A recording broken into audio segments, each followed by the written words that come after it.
Heyo, in this video what I wanted to do is I wanted to talk about abstract classes. Pramp is a free mock interview platform where you can develop your technical interviewing skills. Practice coding with live execution of all major programming languages to solve real interview questions. Interview types include data structures and algorithms, product management, behavioral interviews, system design, front-end, and data science. I've personally used this service to successfully crash course for a software engineering interview. Lots of people are having success getting positions at companies like Amazon, Google, Twitter, and more. Check it out, I'll leave a link for you guys in the description. So check this out. If we go into user, and where we have public class user, we can add a keyword in here. We can say abstract. Oh, not all caps. Abstract. And what this does is it prevents us from instantiating a user. So if in our code we tried to say user u equals new user, this is going to give an error.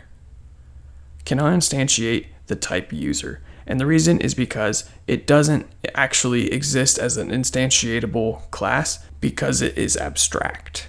So anything that cannot exist, you can label it as abstract. Hopefully that makes sense. But in reality, if you wanted to force users to be students or teachers or whatever it might be, then you can make the user class abstract. And then the only way we can get value from the user class is if we extend it in another class, such as we did here for the student. We're still getting the benefits from the user class, but we can't instantiate it directly. We have to use a derived class.